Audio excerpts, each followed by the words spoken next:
Good afternoon, or good noon if you're here in Eastern time here in Boston or the eastern side of the US. Hope everyone's doing well. I'm excited to introduce today's event. My name is Ron Leibowitz, and I'm president of Brandeis University.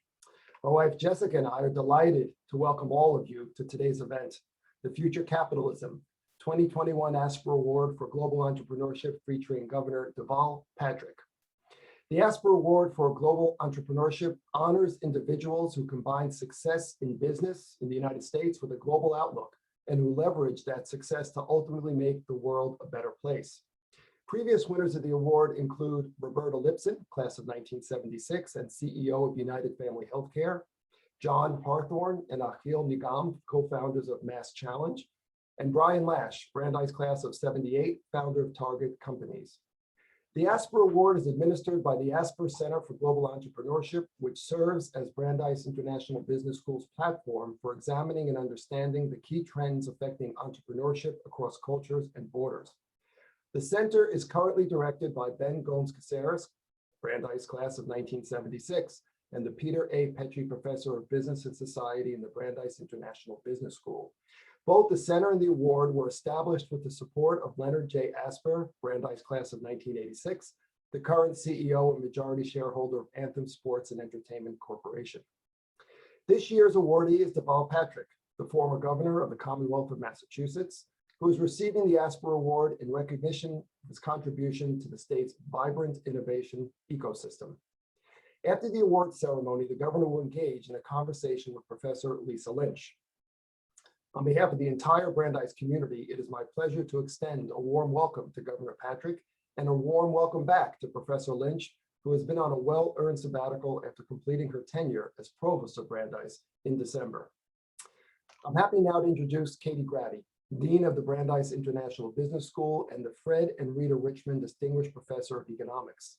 Dean Grady is a scholar of economics of art, culture, and more generally, industrial organization. She is former editor of the Journal of Cultural Economics and has published papers in leading journals, including the AER, the American Economic Review, Management Science, the Journal of Economic Literature, the Rand Journal of Economics, and the Journal of Economic History. She has also written policy papers on the artist's resale right for the World Intellectual Property Organization and the UK Patent Office. Katie came to Brandeis from the University of Oxford in 2007, where she was fellow of Exeter College and a junior research fellow at Jesus College. In 2018, she was awarded an honorary doctorate from Copenhagen Business School. Please join me in welcoming Dean Katie Grady. Katie. Thank you, President Leibowitz. Hello, everyone. My name is Catherine Grady. I am the Dean of Brandeis International Business School and the Fred and Rita Richmond Distinguished Professor in Economics. All of us at Brandeis University and the International Business School are so excited for this program. Governor Deval Patrick, today's recipient of the 2021 Asper Award for Global Entrepreneurship, will be joining us in just a moment. Later in the program, Governor Patrick will be joined by Lisa Lynch, the Maurice B. Hexter Professor of Social and Economic Policy at the Heller School for Social Policy and Management, for a discussion about the future of capitalism. I can think of no better time than now to explore this vitally important topic, and I can think of no better honoree to share his insights than Governor Patrick. To those in our virtual audience today, thank you for joining us. Toward the end of Governor Patrick and Professor Lynch's discussion, we will have time for a brief question and answer session. So please feel free to submit questions using the Q&A function on your screen.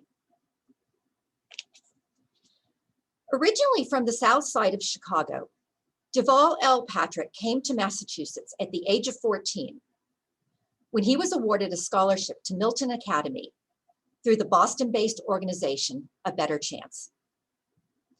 After Harvard College and Harvard Law School, he clerked for a federal appellate judge and then launched a career as an attorney and business executive, becoming a staff attorney at the NAACP Legal Defense Fund, a partner at 2 Boston law firms, and a senior executive at 2 Fortune 50 companies. In 1994, President Clinton appointed Governor Patrick to the nation's top civil rights post, Assistant Attorney General for Civil Rights. In 2006, in his first bid for public office, he became the first African-American governor of Massachusetts. During his 8-year tenure, Governor Patrick helped revive a battered economy through the expansion of affordable health care to more than 98% of state residents, launched initiatives stimulating clean energy and biotechnology, won a national race to the top educational grant, steered the state to a 25-year high in employment, and made unprecedented investments in Massachusetts public schools. By the end of Governor Patrick's 2 terms in office, the state ranked first in the nation in student achievement, energy efficiency, veteran services, and entrepreneurship. In 2020, the governor was a candidate for the Democratic nomination for the President of the United States. His platform included opportunity and economic growth, reforming our healthcare and criminal justice system, an accessible and functioning democracy, and collaborative global leadership for the 21st century. His next step in public life is Together Fund, a political action committee to support progressive politics, including candidates for the United States Senate and House in so-called swing states and districts, and grassroots groups working to drive turnout and engagement among disenfranchised and marginalized voters. Governor Patrick is a Rockefeller Fellow, a Crown Fellow of the Aspen Institute, and the author of 2 books. He also has an important connection to Brandeis, having served as the founding chairman and advisory board member of Our Generation Speaks, an incubator for Israeli and Palestinian entrepreneurs that was founded by Brandeis University and International Business School alumnus Ohad El-Hello. I could continue because Governor Patrick's list of achievements are quite long and quite impressive. But instead, I will now introduce another Brandeis alumnus, Len Asper, founder of the Asper Center for Global Entrepreneurship. Len Asper is the president, CEO, and majority shareholder of Anthem Sports and Entertainment Corporation, a media company that owns and operates content platforms targeting distinct communities in areas including music, combat sports, sports gaming, esports, and hunting and fishing. Prior to founding Anthem, Mr. Asper was CEO of CanWest Global Communications Corporation, one of Canada's largest media companies, a post he held for over 10 years. A 30-year veteran of the media industry, Mr. Asper also holds private equity investments and is a partner in a law firm focused on servicing the video gaming industry. A graduate of Brandeis University and the University of Toronto Law School, Mr. Asper is also a member of the Ontario Bar. Mr. Asper serves on the Board of Overseers of the International Business School at Brandeis University. He's a very important member, and I'm very grateful for his presence. He founded the Asper Center for Global Entrepreneurship. Before that, he also served several terms on the Board of Trustees of the university. He is chairman of the Asper Foundation since its inception, is the founder of the Joshua Foundation, and a member of the Board of Governors of the Saul and Clarabelle Simpkins Centers, a seniors housing complex in Winnipeg, Canada. Mr. Asper also served for 5 years on the board of the University of Winnipeg Foundation and holds an honorary doctorate in laws from that institution. He was included in Canada's top 40 under 40, as well as being named CEO of the Year by a Canadian media industry publication. Len will tell us a bit more about the Asper Center before presenting the Asper Award to Governor Patrick. Len, the floor is yours. Well, thank you for that. I think that's the long bio. We need to cut that a little short. I'm not the star attraction here, but thank you for that. Anyway, yeah. Look, I've been very involved in Brandeis for a long time. I just want to open by, of course, acknowledging the esteemed group we have here: Governor Patrick, of course, President Leibowitz, Dean Grady, Professor Lisa Lynch, and Ben Gomez-Casares, who, among others, has really brought the Asper Center to life and kept it evolving and being dynamic. I really am honored to be part of this group. As I said, I joined the Brandeis community in 1982. When it became clear my National Hockey League career was probably not happening, although I did play club hockey at Brandeis, but that's just, no one noticed. So started working on academics and business. you know, the 4 years I spent there obviously began a long run of a relationship with the school. It continued partly because of the friendships, but also because of a shared value, a set of shared values, and a common mission with the school. Not only its founding mission, but the mission and how the school has grown and been a part of the economy and part of academia and done my degree so proud. So I still love being associated with the school, and I still love being part of its growth. So, you know, when the business school started, there was always a sort of an expression, or I guess a lot of people thought that entrepreneurship was kind of not being taught anywhere. This goes back, you know, 20 or 30 years now, and really that's what this was all about. I felt that, like any school, like business schools were highly, I don't want to say mathematical or formulaic, but they just didn't have the sort of what really happens part of it, and how you go raise money, and you know, what are all the roadblocks, yeah, okay, the IRR says that, but you know, there's more to it than that. So you know, the idea is that, you know, business is an art as well as a science, and because of my own family values, I always felt that, you know, with business, if you were successful, you have a responsibility to give back. And the ASPR Award today was established really to applaud those who were able to marry success in U.S. business with a global approach and a commitment to making the world better and improving the human condition. And the global part of it is very important. It's really what distinguishes a business school, because I see so many times business fails, not because it's not the right thing to do, it's because cross-cultural issues come up, and lack of either having just traveled to other places, or being able to understand the person across the table and what they mean. And my famous line is, every culture has a different way of saying no. So that's what this is all about. You know, people who understand there's a big world out there, and who care about the people who need to be cared about in this world. So, as Katie said, we've had some very incredible recipients. I don't want to say that this one takes the cake, but this is a very, very, you know, we're just really honored to have someone so important in the life of America as well as Massachusetts to be able to celebrate today. I mean, Governor Patrick, I don't know what I can say about all. I mean, I know there's a very long list of things he's achieved, but you know, public service is the most daunting commitment one can make in life, because it requires a charitable spirit, but also an internal fortitude, even more so than entrepreneurs need, because there's a steadfastness, because not only do you have to worry about all the people on the outside, it's your own team as well. So sometimes you know, you never know where things are coming from, curveballs, et cetera, and his commitment to sort of building business while building social care, I think, is very, very unique in a politician. And so he found a way through in his office, while in office, through leadership skills and the ability to communicate a vision, to incorporate business but address globally important and relevant issues all under one umbrella. And another thing that is important in this award for an award recipient is that their work is lasting.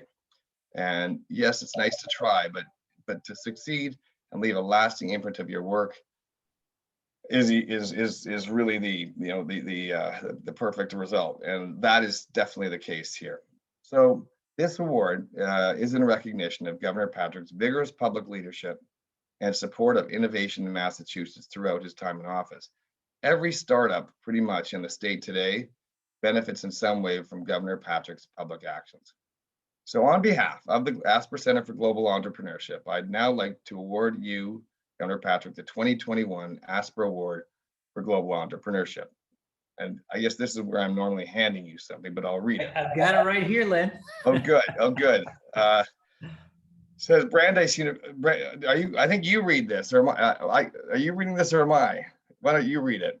You've got it right. I think this is on you, but it says. So Brandeis University celebrates and honors Deval L. Patrick, Governor of Massachusetts, 2007 to 2015, for his leadership in promoting innovation. Congratulations, sir, and thank you for accepting this award. Thank you so much. This is incredibly incredibly generous of you, Len, and your family. I thank you. I thank you for the kind words. I hope to become the man you describe. I thank Dean Grady and President Leibowitz and the whole team at the Center for Entrepreneurship, for Global Entrepreneurship, for this recognition. And I will say, of the many kind things you said, one of the most meaningful to me is the notion that some of the things we tried to do will last, because that was very much on our minds and hearts, that the short-termism, which has been so much a part of the way we govern ourselves, and frankly, I think of our particular style of capitalism in these last several decades, has harmed us. And so how it is we make hard decisions in our time that make a way for those who come behind us is very much what we're trying to do. So I so appreciate, among all your comments, that one about our work for the people of the Commonwealth. Thanks so much. Thank you, Governor Patrick, for all that you've done to promote innovation and entrepreneurship in Massachusetts and beyond. It's truly an honor to have you here with us today. I will now invite Professor Lisa Lynch to join us for our conversation about the future of capitalism. As I mentioned earlier, please submit your questions using the Q&A function on your screen. We hope to conduct a brief question and answer segment toward the end of our event, but we have a lot to cover. So without further delay, Professor Lynch, please take it away. Thank you so much, Dean Grady and Governor Patrick. On behalf of all the people who are watching this ceremony today, I want to add my congratulations to you on this most deserved honor. You may not have seen it, but they were all standing and applauding and cheering. I also want to thank you for the conversation that we're now going to have about the future of capitalism and the American dream. As Dean Grady has said, there's an opportunity for those of you in the audience to pose a couple of questions to the governor at the end of our conversation. Again, just post your question in the Q&A function on your Zoom screen. So, Governor, as Dean Grady outlined earlier, your career has spanned the public sector and the private sector. You're a champion of civil rights, and I know firsthand a very bold leader who seeks solutions to stagnant incomes, rising inequality, and systemic racism. You also believe in capitalism's inherent ability to generate prosperity. Can you share with us your vision of how responsible capitalism can address these broader societal issues that have been so central in your life's work? Well, thank you. Thank you for the warm opening comments, Professor Lynch. And can we just agree at the outset, we don't have to do this professor governor thing. I mean, for goodness sake, how closely have we worked together? All right. So I guess I think of myself, I describe myself as a capitalist. I believe in the power of markets, and I believe in the vitality of capitalism as it creates opportunity. And I think opportunity is one of a handful of civic commitments that America is or ought to be about. And I think, quite frankly, most of us work in the private sector. We house and feed and clothe and amuse ourselves through the private sector. I just think it needs to work. And the notion that value and values are in conflict, to me, has always seemed like one of those false choices. So, I'm not a market fundamentalist. I don't think markets always get it right. I don't think markets solve every problem that needs to be solved just in time. And I think there is a role for government to play in helping us help ourselves, the ways that we contribute to the kind of civilization we want. Or as I think it was Barney Frank who said, government is the name we give to the things we choose to do together. And there are some things that serve a common interest and serve the interest of an expanding economy that it seems to me government ought to be a partner in. Now, I think that's more urgent than ever, and I'll stop talking in a minute, because I think to the point I was making in response to Len's kind words at the beginning, I have felt for some while that the emphasis on short-term returns, quarter by quarter management, where in companies I've worked in or with, sometimes happens without regard to the long-term interests of the enterprise. And I think that's been happening in government as well. We govern from election cycle to election cycle, or media cycle to media cycle, and not generation to generation, not how to make lasting, meaningful change that is enabling for people, all people. And so if you are all about short term, you miss the idea that you've got to prepare a workforce for tomorrow, that you have to prepare that workforce for tomorrow's jobs, not just these. That if you really care about opportunity, you can't just keep doing what you've always done and expect that you're going to get talent that we know resides in every American community. You have to be thinking ahead and intentional about that.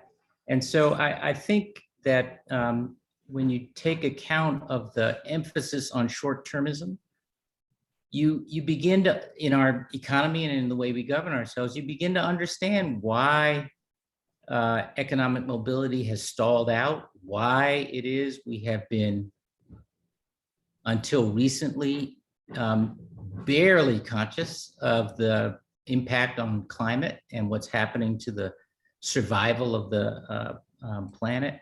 You begin to understand why it is some of our business practices, from supply chain to hiring, have been so self-limiting. And I think all that has to change. And I think as it does, we save capitalism.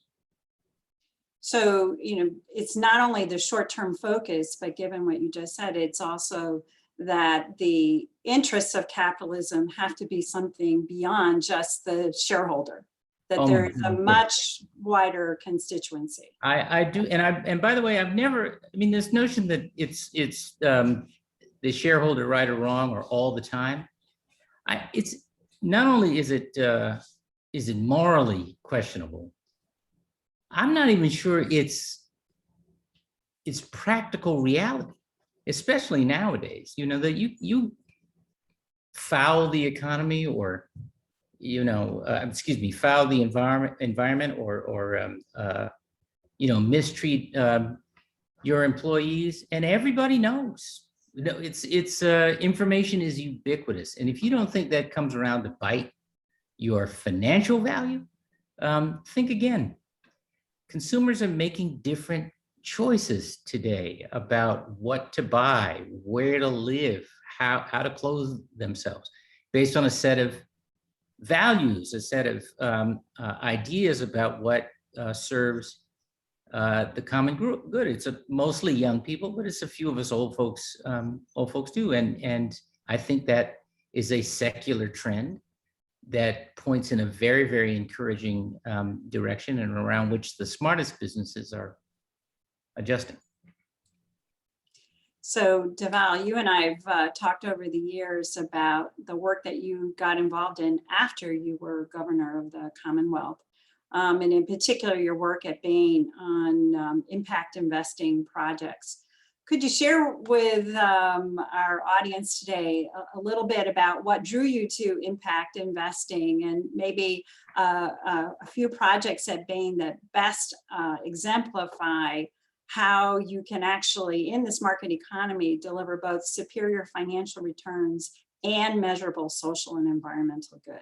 Sure. So I got interested in, or was introduced to impact investing actually through a sort of godfather of this field, a fellow named Sir Ronald Cohen from London, whom I met when he came through the United States introducing the idea of social impact bonds to various sitting governors and mayors.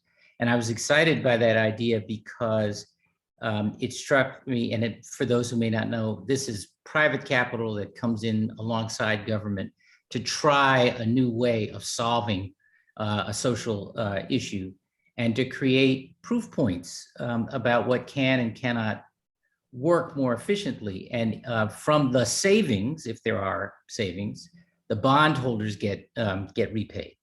And I loved the concept because of the opportunity to innovate around public policy. And just like in private life, in the private economy, people are hungry for innovation. But the truth is, I think successful innovation requires you have you sort of raise your tolerance for failure.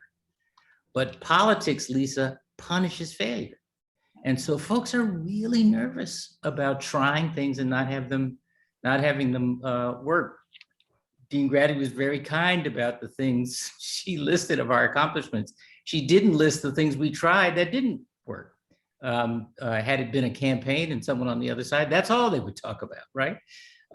So the idea of impact, of social impact bonds was a fun way to experiment with some things. And we did a couple of the first in America while I was in office. When I was leaving, I'd stayed in touch with Ronnie, and he said, well, you should start to think about impact investing. I've got a fund, and here are the kinds of things we're doing. And I said, really? And I said, what kind of returns are you getting? And he said, well, financially, they are as good or better than our regular way private equity.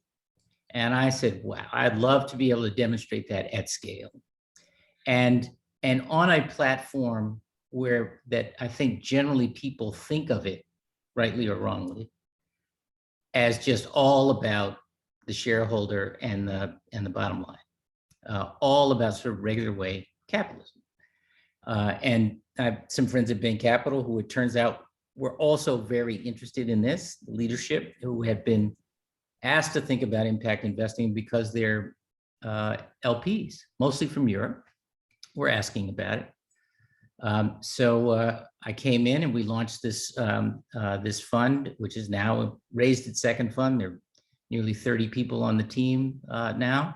And the focus has been on health and wellness, on sustainability, and on education and workforce development. And I'll just give you a long way around, but just to set up on a couple of examples.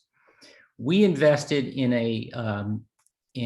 we're very interested in children's health, and particularly some of the studies that show that good oral hygiene or a lack of oral hygiene in poor kids can affect overall health and even learning outcomes out into the future. And so we were really interested in whether we could buy a chain of dental offices, basically, and serve poor kids. And we found one in California, actually, that was not where the poor kids were, but it was close. And it wasn't what they were doing, but we thought we can kind of steer it in that direction. And we went well down the diligence, and the CEO said, this company's for sale, you can do what you want with it, but if that's the direction you're going in, I'm out. And we thought, okay, maybe they're not the right partner. And ultimately, we found just a marvelous enterprise in Texas called Rodeo Dental that had built their whole model on the Medicaid population. And it was incredibly efficient. And there were all kinds of use of metrics and data to make it as efficient as possible, to reach as many kids as possible, and to make money. And they were making a lot of money and doing it in an incredibly effective and respectful way, bringing as well services to bear for the moms who were sitting in the waiting rooms waiting for their kids. And they were growing like mad, and they were looking for a capital partner to help them grow. And they wanted, as a lot of entrepreneurs, I think Len would agree, they wanted a capital partner who understood all of what they were trying to do. Not just what was on the financial documents. That was one example. Another is a company called Rural Sourcing that was really capitalizing on the onshoring of outsourced technology work, something that has been on trend for the last decade or so, and assuring that those opportunities were going to talent in smaller cities and rural communities. Think of Mobile, Alabama, for example, and not just to big firms on the coasts. It's an explosive and exciting company, very, very well run. We bought it, we've scaled it. You know, I won't tell you what the exit will be, but it will be multiples of what we bought it for, and a lot of demonstrable impact on the talent grown and made available to do work for the Googles and the Facebooks and the rest of it in the central part of the country. So it's interesting, hearing these two examples that you shared. I think one of the things that strikes me is the due diligence and the time and care that you and your team put into identifying the right partners. So it's both not having the short-term vision, having a broader notion of who the stakeholders are, but finding the right person to collaborate with. That seems to me, part of your vision of, what a responsible capitalist does. I think, well, first of all, thank you for acknowledging that, and it runs both ways, right? I mean, it's a point I made at Bain. If there is a mission-driven founder, they don't want to feel like when it's time to scale, that they are abandoning the mission in order to get the cash. And frankly, in some cases, it took some talking to get the founders to be persuaded that Bain Capital, whatever it is they thought they knew about Bain Capital, that Bain Capital was the right partner. So I would say there were a couple of instances where we got close on price, but either they or we thought this is not a partnership that's going to work, because that's the nature of it. We're not looking to run it. And there were other occasions where we thought we had just the right kind of company, but the mission was very secondary from the perspective of the executive team, and we pass on that as well. Mm-hmm. Well, I hope our future entrepreneurs pay close attention to the model that you've been sharing today. Now, Dhaval, I know you and I have talked over the years about your commitment to civil rights and addressing inequities in our economy. You've just shared two great examples of how impact investing can bring together both value and values in mutually reinforcing and beneficial ways. But given the inequities in access to capital for Blacks and women in particular, what can be done to increase their direct participation as responsible capitalists or impact investors themselves? I love this question, because I think it's enormously important, and we didn't get it all right, but I will say that in the last year, there's a lot more focus on this all over the country than there has been in a long time, and that's really encouraging. I mean, we were definitely on the hunt for minority and women entrepreneurs and founders. That wasn't a criteria. It is for some funds. The Rodeo Dental founding team was very integrated, which was marvelous. We changed out a CEO in one of our companies because it was time. And when we were casting about for the right CEO, we found an African-American woman who was perfect. And she's now running that company. We've tried to be conscious of who gets a chance to serve on these boards. Incredibly important. And you get one, and then others start to come. Because sadly, I would say that board experience is still feels to me a little bit like a club. But I think the other thing is, we went our third investment theme at the outset was something we call community building. And it was supposed to be this is the one that has evolved into education and workforce development. And it was supposed to be place-based focused on urban and rural communities that had high levels of chronic underemployment or unemployment. At the top of the urban was my old neighborhood on the south side of Chicago. And at the top of the rural, I think at that time was West Virginia.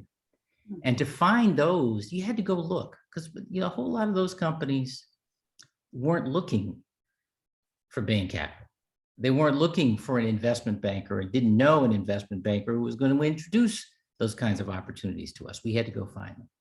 And we found a couple where the entrepreneur, great profitable companies where they could scale, but where the entrepreneur didn't have any real familiarity with outside capital, was worried about the loss of control, was really running it for the benefit of him or herself and their family and their kids and so on. All honorable, but my point is that the familiarity with what private equity can do, what outside capital can mean and doesn't have to mean, that's new in a lot of communities. And so I love this idea of having incubators, for example, in not just in Kendall Square, God bless them, or out in Silicon Valley, but in Roxbury and in East Palo Alto, and in neighborhoods around San Jose. You understand what I'm saying? That because there is entrepreneurial activity, there is entrepreneurial history, but the idea of having coaching and exposure and capital and partnerships with folks who are outside the neighborhood is still relatively rare, I think, but coming on strong. And as I say, I'm encouraged by what's going on. And then I would just say that, I didn't realize until the day my joining the firm was announced that I was the first Black partner at Bain Capital. And I remember what Doug Wilder said to me. Doug Wilder, the first Black governor in America elected after Reconstruction. He was the governor of Virginia. And he said, being first doesn't mean a thing unless there's a second. And so the very first person I hired into our group was another Black partner.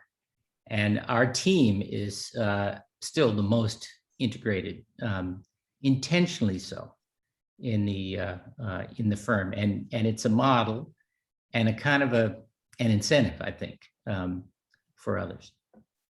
And I'm sure because of, again, that intentionality of how you construct your team, your ability to identify and successfully partner with the right venture is, I suspect, easier because of that different composition of your team. It can be. And and don't get me wrong, it's not all about what we look like or where we come from. There's a sensibility. We had a couple of regular way, long career Bain Capital private equity investors who we attracted to the team, and now they are evangelists. They are because this idea of having meaning in your work, not just what you do after work, but having meaning in your work is it's a powerful idea, and to be able to make money alongside it, why not? Absolutely. So this brings to mind another area that Dean Grady highlighted in her introduction about you. And that has to do with Israel's startup ecosystem. Now, that's something that you immersed yourself in as a governor and after your wonderful service to the Commonwealth as governor.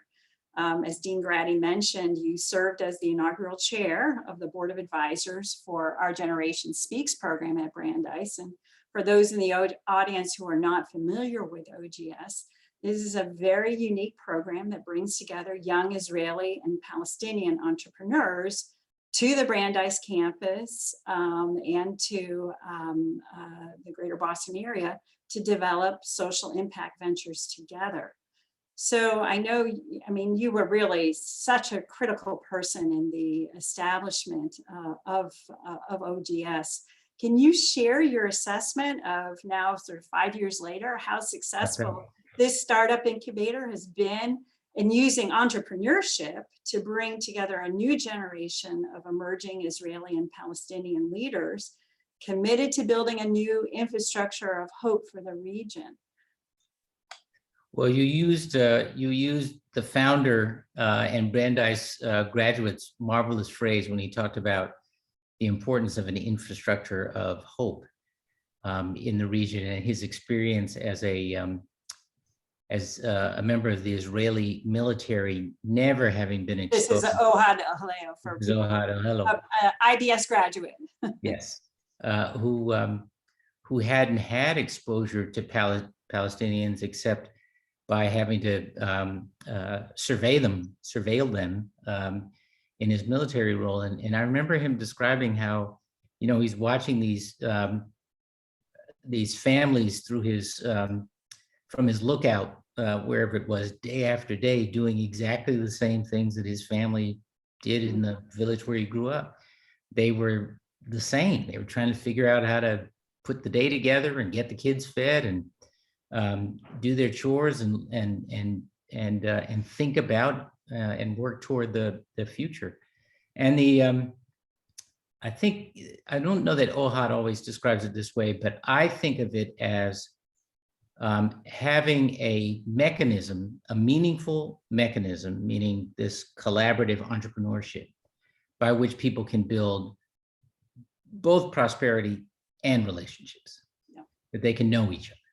And as you mentioned, you know, folks apply, they have an idea about a company, they get selected based on who they are and what it is they are proposing, and then they come together at Brandeis in the summer and they work out, you know, which ideas survive and which will not, and they narrow it down to a much smaller number of enterprises where the teams are integrated, Israeli and Palestinian, and they go back and launch those businesses in the region.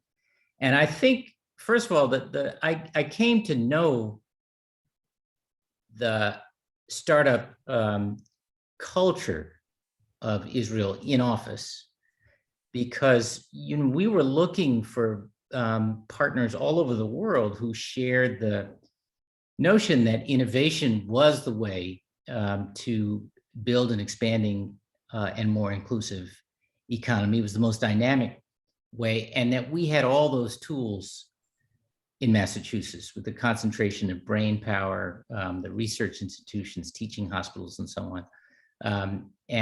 So we had that sort of strength to play, natural and embedded strength to play to. And Israel was one of the places where it seemed we could make real progress. We had a path, but we didn't have a highway. Most of all, we didn't have a direct flight. Yeah, I was just going to say that the airplane was critical, as I recall. Yeah, we spent a lot of time on that. Flight. Yeah. I think when you were on this trip, when we took the steering committee, the advisory committee to the region after, what was it, 2 or 3? I think 2 years or so. After 2 years, to visit the fellows and check out their businesses. I think for some, it was the first time in the region. For me, it was the first time in Palestine. Yeah, I think for many people in our group, it was the Yeah. first time in the West Bank. And I think it was revealing what kinds of businesses can work collaboratively and which ones were more complicated. It was revealing to folks who knew Israel at a different time just how separate people were today than how different that was from a time before. Also revealing, I think, to folks and encouraging how innovative and flexible and creative people were in helping their businesses grow and thrive. And some are now multinational, as it were. But I remember at a gathering, where was it? Maybe it was Bethlehem, where everybody could be there. I think we were just outside of Bethlehem at that outside of Bethlehem. dinner, yeah. With the Israeli fellows and the Palestinian fellows, and the energy was electric. Yep. And at the debrief, at the end of the time together, I and others raised the question whether the thing that mattered most was the success of the businesses or the success of the relationships. And I mean, I hate to rank them, but those relationships will pay dividends for a long time. Yeah. And the more that there are, the more opportunity there will be for understanding and prosperity. And the ways in which those two things together can help bridge to a more hopeful future. One fellow at a time, two fellows at a time, and so on is incredibly meaningful. And you got to kind of see it to believe it. But there are conversations that fellows were able to have at Brandeis, hard and uncomfortable conversations, the sort of thing we're talking about in the United States today between Black people and white people and others of difference. These were the first times that people have been able to have those conversations. And they were always uncomfortable, as I said. They were not always successful because they're not always going to be successful, but they were in every case well-intended. And I think there was some lasting value that comes from that as well. I think when I think back to the trips that we've taken to the region to see the ventures and talk with the fellows, one of the things that strikes me is that they really have created a human infrastructure, which I think is so critical for everybody talks about infrastructure in terms of broadband and roads and bridges, et cetera. But for that region, and I think more broadly, that human infrastructure and that ability for people to make connections with groups that they wouldn't necessarily be connected with in real and meaningful ways is just critical, so critical for long-term success. I think it's always valuable wherever and whenever it happens and with whomever. It's just an important life lesson to step across whatever line you think is there. And learn to listen. Absolutely. Well, we have a bunch of questions that have come from the audience. Let me start first from Joel Schwartz, who just stepped off of the International Business Schools Advisory Board. So he actually accompanied you on 3 international trade missions, 1 to Brazil and the 2 to Israel. And he asked the following interesting question. These 2 countries are at the opposite ends of the spectrum when it comes to COVID impact. Why do you think the success in Israel is so radically different to what's going on in Brazil? And what does that say about government's role in a crisis? Wow. Start with easy questions for you. Yeah. Hi, Joel. This is so like Joel, too. Exactly. Well, first of all, I have to say, I feel really humble about trying to offer a perspective as an American when I think our own response has been so wobbly, or was. I co-chair something called the COVID Collaborative with a former governor of Idaho, a Republican, where we convened, we started this last summer, we convened science and public health experts and educators and business folks and organizations ranging from the US Chamber of Commerce to the NAACP, to try to come together around some consensus policies, for lack of a better, or understandings about best practices, because we weren't getting any of that from government. Many of our members have gone into the new administration, which has, to my way of thinking, really shown terrific leadership in extraordinary circumstances. And I say extraordinary because never in my wildest dreams would I have imagined we could politicize a public health emergency. but it is a hard bell to unring.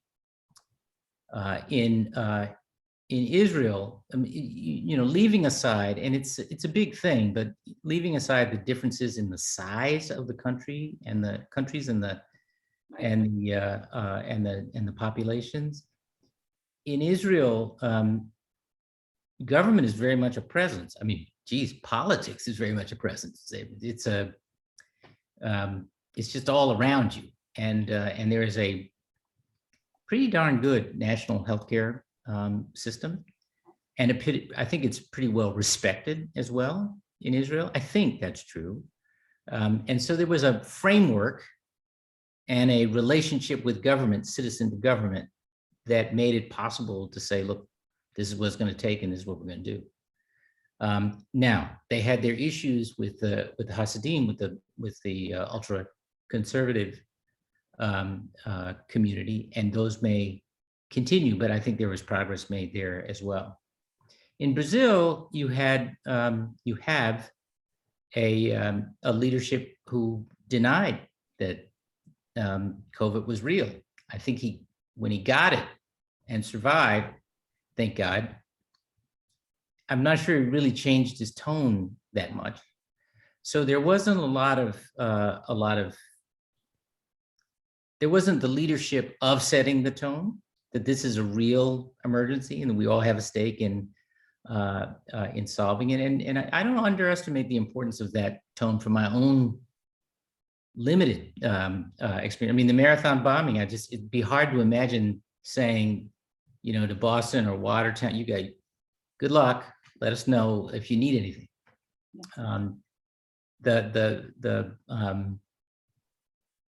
So very, very different approach to leadership. And I would say that the relationship between citizens and government in Brazil, in my experience there as governor and as an executive at Coca-Cola and at Texaco before that, where I met a lot of folks in government and a lot of folks who weren't, it's a lot more uneven. It sort of depends on the power at the time and what the government is trying to do and or not do, and with whom.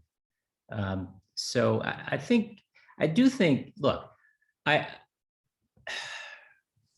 always at pains to say I don't believe that government can or should try to substitute for the private sector. That's not the kind of Democrat I am. It's not the sort of vision of government I have. But I will say that the US is one of those countries, and one of only a few I can think of, where the line between government and the private sector is so bright. And in a lot of other places in the world, there is much more collaboration between government and the private sector. And I like that, and I think that can serve us well here. And I think as we started to get traction in fighting the pandemic, it has been that collaboration that has made such a meaningful difference. Yeah, I would add as well as sort of speaking from the point of view of higher education, the sort of acknowledgement of science research, and that has been critical as well, I think, in shaping who has been more successful in addressing COVID. So. Right. I got one, looking at our time, and you and I, we could chat for all afternoon. We have done. Which we've done. But let me finish with one last question from another person who I know, Jay Kaufman. Hey. We obviously, from Jay, we obviously live in an era of deep divisions and tribalism. Those of us in this conversation are drawn to look at questions at redefining and revitalizing capitalism. How do we engage those less comfortable with raising those questions or raising the heat needed to make progress on this front? Well, it's another impossible question. I'm glad we're almost out of time. First of all, I think some of this is happening like it or not. It's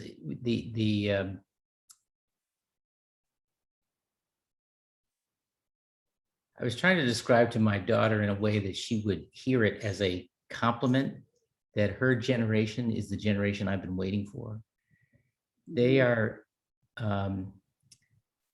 infuriatingly self-involved at times, it seems to me, but they're also very aware of the choices they make and what the impact of those choices, not consistently, still human beings, not perfect by any means, but much more aware of how the choices, of what impact the choices they make have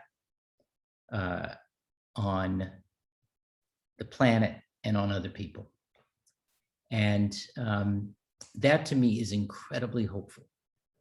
And for a business of almost any kind, not just consumer businesses, of almost any kind, the winners are going to be the folks who get ahead of that trend, who aren't just dragged there, although some will be, but the ones who get ahead of that trend. And I think celebrating those and lifting those up is important. That's part of what impact investing is about. But there are other ways to do that. I think, trying to be woke, as the young people say, is a good thing, is a fine thing. My friend Anand Giridharadas said in his absolutely beautiful speech I heard him give years ago, that the big challenge today is whether the woke will leave room for the still waking. And I think that's the hardest part about right now, that we can move capitalism in this direction. We can move our society in a better and a more equitable direction, and we can be intentional instead of just accidental about that. And we must be, for the survival of capitalism, and I think for the survival of America. But if we do it by saying only those who already agree with everything we agree with are welcome, it's a huge mistake. And we'll miss some lessons that might not have occurred to us, some strategies, some insights that might not have occurred to us. And it's you've heard me say when I was in office, I just don't think that any one governor or any one leader has a corner on all the best ideas. The way, and I've tried to live my life that way. You got to expose yourself and bring in people who see the world and think about the world differently, and you have to persuade them that the outcomes are worthy and maybe even in common, and not just shout at them for being wrong. That's hard to do for someone as impatient as me, but I do think that's how we all get to the promised land, as it were, together. Well, Deval, or I will always call you my governor, Governor Patrick, thank you so much for your inspiring words today. Again, congratulations on this award, and let me turn to President Leibowitz for some final words. Thank you so much. Thank you. Thank you, Lisa. Just want to close up by saying, first of all, congratulations again, Governor Patrick Deval. A pleasure to have you here and to honor you at Brandeis. And I think your final comments beautifully summarize the whole idea of this topic about the future of capitalism, how we approach it, leaving space for multiple views and viewpoints, moving towards a more humane capitalism, but doing so in a way that doesn't close people out. I thought that was beautifully said, so thank you. I also want to thank Lisa for running such a wonderful interview. Great job, Lisa. Nice to see you again. We've missed you, but we recognize your sabbatical is very worthwhile. We can't wait to see you back here come September. And also thank you to Len Asper, a good friend of Brandeis, for all you do, for not only for the business school, not only for the Institute, but also for Brandeis University. Can't wait to see you back on campus again too. So thank you all for joining us. Thank you for the questioners. It was a pleasure and a great event. Thanks all.